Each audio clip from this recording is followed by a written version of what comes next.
ಈ ಮನೆಯಲ್ಲಿ ಮಾಡುವುದಕ್ಕೆ ಅವಕಾಶ. ಅದನ್ನು ಬಿಟ್ಟು ಬಂದು ಸೇರಿಕೊಳ್ಳುವುದಕ್ಕೆ ಜನ ಅನಾಥಾಶ್ರಮವಲ್ಲ. ಅಪ್ಪಾಜಿ, ಯಾರಿಗೆ ಹೇಳ್ತಿರುವಿರಿ ಈ ಮಾತನ್ನು? ನಿಮ್ಮ ಪಾಲಿಗೆ ನಾವು ಬೇರೆಯವರಾಗಿ ಬಿಟ್ಟೆವೆ. ಈ ನಿಮ್ಮ ಮಗನಾಗಿ ಹುಟ್ಟಿದ ಈ ಮನೆಯ ಮಗನಲ್ಲವೇ? ಎಲ್ಲಿದೆಯೋ ಈ ಮನೆಯ ಮಗನೆಂದು ಹೇಳಿಕೊಳ್ಳುವಷ್ಟು ಹಕ್ಕು ನಿನಗೆ ತಂದೆ ತಾಯಿ ಅಣ್ಣ ತಮ್ಮಿಂದರ ನಿನ್ನ ಪಾಲಿಗೆ ಹೋಗಿದ್ದಾರೆ. ಅದಕ್ಕೆ ಕದ್ದು ಮುಚ್ಚಿ ಪ್ರೇಮದಾಟವನ್ನಾಡಿ ಇವಳನ್ನು ಕಟ್ಟಿಕೊಂಡು ಕರ್ಕೊಂಡ್ಬಂದಿರುವೆ.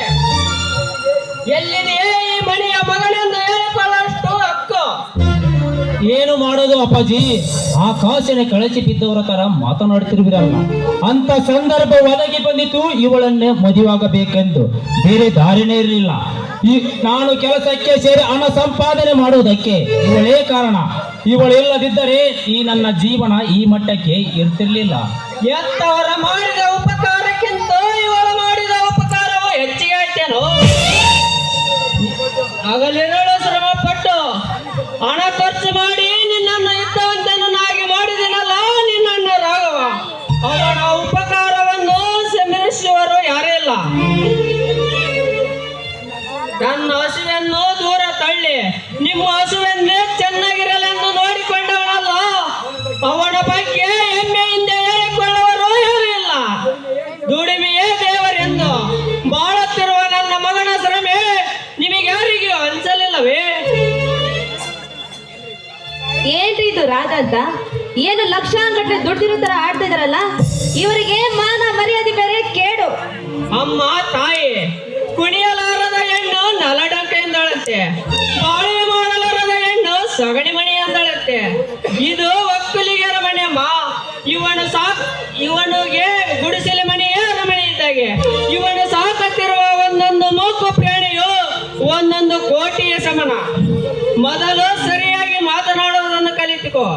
ಇದೇನ್ರಿ ನಮ್ಮಪ್ಪ ಹಾಗೆ ಹೀಗೆ ಅಂತ ಮದುವೆ ಮಾಡಿಕೊಂಡು ಕಟ್ಟಿಕೊಂಡು ಬಂದ್ರಲ್ಲ. ಈ ನಿಮ್ಮ ಮನೆತನ ಹೀಗೆ ಅಂತ ಗೊತ್ತಿದ್ರೆ ನಾನು ನಿಮ್ಮ ಮನೆಗೆ ಕಾಲು ಸಮೇತ ಇಡ್ತಿಲ್ಲ, ನಿಮ್ಮನ್ನ ಪ್ರೀತಿನೂ ಮಾಡ್ತಿರ್ಲಿಲ್ಲ, ನಿಮ್ಮ ಆಗ್ತಿರ್ಲಿಲ್ಲ. ನನ್ನ ಮನೆತನದ ಬಗ್ಗೆ ಅಸಹ್ಯವಾಗಿ ಮಾತನಾಡಿದರೆ ಬಾಯಿನಲ್ಲ ಉದುರಿಸಿಬಿಟ್ಟೇನ. ನನ್ನ ಮನೆತನದ ಬಗ್ಗೆ ಕೇಳಾಗಿ ಮಾತನಾಡುವಷ್ಟು ಆಕಾರವೇ ನಿನಗೆ? ಅಪ್ಪಾಜಿ, ಅವಳ ಬಗ್ಗೆ ಕೆಟ್ಟದನ್ನು ಮಾತನಾಡಿದರೆ ನಾನು ಸಹಿಸಿಕೊಳ್ಳುವುದಿಲ್ಲ. ಒಬ್ಬ ಮಗನಿಗೆ ನೌಕರಿ ಕೊಡಿಸುವಷ್ಟು ಯೋಗ್ಯತೆ ಇಲ್ಲದಿದ್ದರು ಪರರಿಂದ ಹಣ ಪಡೆದು ನೌಕರಿ ದಕ್ಕಿಸಿಕೊಂಡು ಜೀವನ ನಡೆಸುತ್ತಿರುವುದನ್ನು ಕಂಡು ನಿಮಗೆ ಹೊಟ್ಟೆ ಕಿಚ್ಚುಪಡುತ್ತದೆ. ರಘು, ಮುಚ್ಚು ಬಾಯ್. ನಾವು ಅಡ್ಡದಿಂದ ನೋಡ್ತಾ ಇದ್ದೇನೆ. ದೊಡ್ಡವರು ಸಣ್ಣವರೆಂಬ ಪರಿಜ್ಞಾನದಿಂದ ಮಾತನಾಡುತ್ತೀವಿ. ಶ್ರೀಮಂತಿಗೆ ಹುಟ್ಟಿದ ಮನೆಯ ಹೊರತು ದೊಡ್ಡ ಮನೆ ತಳ್ಳಗಳು. ಅಣ್ಣ, ಇಷ್ಟೊತ್ತಿನಿಂದ ಅವರಿಗೆ ನಾನೇನು ಕೆಟ್ಟದ್ದು ಮಾತನಾಡಿಲ್ಲ. ಇಷ್ಟೊತ್ತವರಿಗಾದರೂ ಕ್ಷಮಾಪಣೆ ಕೇಳ್ತಿದ್ದೆ. ಇವರೇ ಮನೆ ಆರಿ ಬೀಳುವ ಹಾಗೆ ಮಾತನಾಡುತ್ತಿದ್ದಾರೆ. ಅವರು ನೋಡಿದ ಹೆಣ್ಣನ್ನು ಮದುವೆ ಆಗಿಲ್ಲಂದು ನನ್ನ ಮೇಲೆ ರೇಗಾಡ್ತಿದ್ದಾರೆ. ರಘು, ಅವರು ದೊಡ್ಡವರು ಕಣೋ, ಮರ್ಯಾದಿಸ್ತರು. ವಿದ್ಯಾವಂತ ಮಕ್ಕಳಿಂದ ಮನೆತನದ ಮರ್ಯಾದೆ ಮಣ್ಣು ಪಾಲುತ್ತಮ್ಮ ಸಂಕಟ ಅವರದು. ಒಣ್ಣು ಹಾಕಿ ಮಕ್ಕಳ ಬಾಯಿಗೆ ಒಣ್ಣು ಹಾಕಿ ಬೆಳೆಸಿದರೆ ಅಲ್ಲ ಮಕ್ಕಳು ನಮ್ಮ ಬಾಯಿಗೆ ಮಣ್ಣು ಹಾಕಿದ್ರೆಂಬ ಸಂಕಟದಿಂದ ಪಶ್ಚಾತ್ತಾಪ ಪಡುತ್ತಿದ್ದಾರೆ ಕಣೋ. ರಘು, ದೊಡ್ಡವರು ಜನ್ಮ ಕೊಟ್ಟ ತಂದೆ. ಅವರು ಹೇಳುತ್ತಿರುವ ಒಂದೊಂದು ನುಡಿ ಕೋಟಿ ಇದ್ದಕ್ಕೆ ಸಮಯ ಕಣೋ.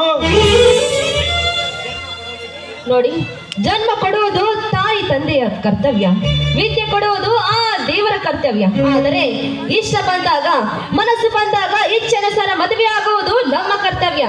ಈ ರೀತಿ ಪ್ರೇಮಿಗಳನ್ನ ದೂರ ಮಾಡುತ್ತಿರಲ್ಲ, ನಿಮಗೆ ನಾಚಿಕೆ ಆಗುದಿಲ್ವಾ? ಅಮೃತವಾದ ಹಾಲನ್ನು ಕುಡಿದು ಬೆಕ್ಕಿನ ದೇವರ ಮುಂದೆ ಮೀಸಲಿರಿಸಿಕೊಳ್ಳುವುದು ಬೆಕ್ಕಿನ ಕರ್ತವ್ಯ.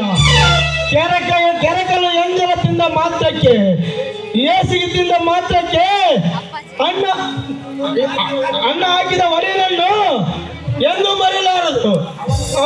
ಅವನ ಕಂಡ ತಕ್ಷಣ ತಲೆ ಡಕ್ಕಿಸಿ ಬಾಲ ಅಲ್ಲಾಡಿಸಿ ಗೌರವ ಕೊಡೋದು ನಾವೇ ಕರ್ತವ್ಯ. ಹಿರಿಯರನ್ನು ಕಂಡಾಗ ಹಂಚಿ ಅಳಿಕೆ ನಡೆಯುವುದು ಎನ್ನುವ ಕರ್ತವ್ಯ. ಸರಿಯಾಗಿ ಹೇಳಿದಿರಾಗವ. ಬಾಯಿ ಮೇಲೆ ಮಾಡಿ ಮಾತನಾಡುವ ಹೆಣ್ಣಿಗೆ ಈ ಸಮಾಜದಲ್ಲಿ ಭಜನೆಯಲ್ಲಿ ಕರೆಯುತ್ತಾರೆ. ಮೆಚ್ಚಿ ಪ್ರೇಮಿಸಿ ಮದುವೆಗೆ ಬಂದಿದೀಯಾ, ಒಳಗೋಗಿ ವಿಶ್ರಾಂತಿ ತೆಗೆದುಕೋ.